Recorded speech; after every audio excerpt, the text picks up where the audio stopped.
You are listening to part 20 of the podcast series, 21 Irrefutable Laws of Leadership. Law number 20 is the law of explosive growth, and the law of explosive growth says leaders who develop leaders multiply. In other words, to add growth, you've got to have followers. But to multiply growth, you've got to have leaders. And this is a law that talks about how to have explosive growth, and basically the law says you've got to get on the leadership side. And there's a difference between what I call followers math and leaders math. Followers math is addition. Leaders math is multiplication. Why is it that some leaders develop leaders and some leaders develop followers? And I have come to the conclusion that there are some distinct differences between leaders who develop followers and leaders who develop leaders. And I want to give you today those distinct differences because you're going to see them for yourself as I begin to relay them to you. For example, number one, desire. There's a difference in the desire of leaders who develop followers versus leaders who develop leaders, so let me explain that. Leaders who develop followers need to be needed.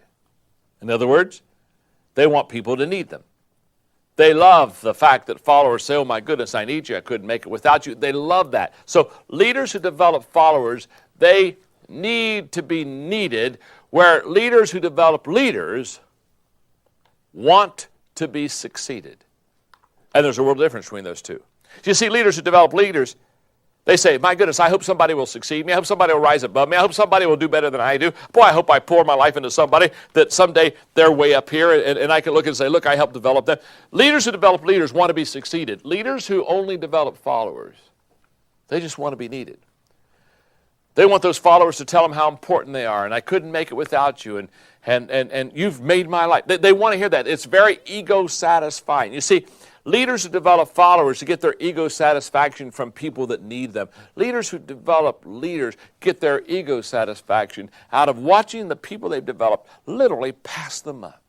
That's why more leaders develop followers than leaders who develop leaders. It's the difference in the desire. Ask yourself the question, what's my desire? Do I desire to have people just stroke me and tell me how good I am, or do I have a desire to reproduce myself and develop leaders around me, some of them which will undoubtedly be quicker, better, faster, and smarter than me? My goal is to have people that I develop pass me up. What's your desire? Because what your desire is will determine whether you develop leaders or develop followers. Number two, focus. The focus is different. Let me explain. Leaders who develop followers focus on the weaknesses of people. And leaders who develop leaders, they focus on the strengths of people. People don't pay for average. You don't pay for average. I don't pay for average. The question I have is, why do so many people like it? Why do you like it? Why do you want to be average? Don't work on your weaknesses, because if you work on your weaknesses, I promise you, you'll just be average. Let's say from a 1 to a 10, let's say you're a 6 at something, and you work at a 6, and you go up to 7 to an 8. Now all of a sudden, well, you're up there at 8. Now, can I tell you something? When you get to be an 8 or a 9, people pay to hear you. People pay to see you. People pay to listen to you. People pay to talk to you. People pay to find out what you're thinking. You see, you got to play to your strengths. Don't play to your weaknesses. I know. Our whole culture has said, work on your weaknesses. Our whole culture is wrong. Don't work on your weaknesses.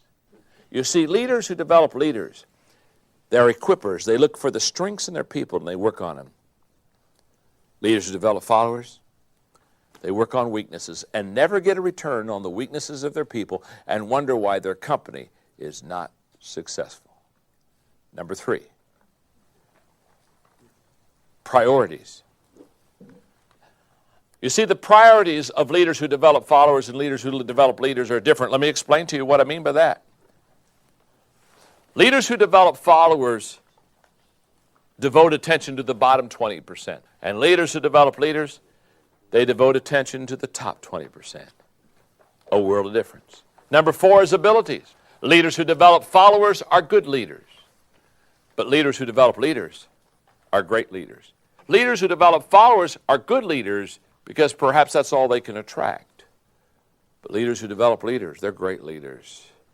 Number 5, attitude. There's a difference in attitude. See, leaders who develop followers lift up themselves. They love to hear their people lift them up. But leaders who develop leaders lift others. They lift up others. Number 6 is in the area of time. Leaders who develop followers spend time with people. Leaders who develop leaders invest time with people. World of difference between those two. Number 7 is expectations. Leaders who develop followers ask for little commitment. Leaders who develop leaders ask for much commitment. Number 8, there's even a difference in leadership. Leaders who develop followers lead everyone the same. But leaders who develop leaders lead everybody differently.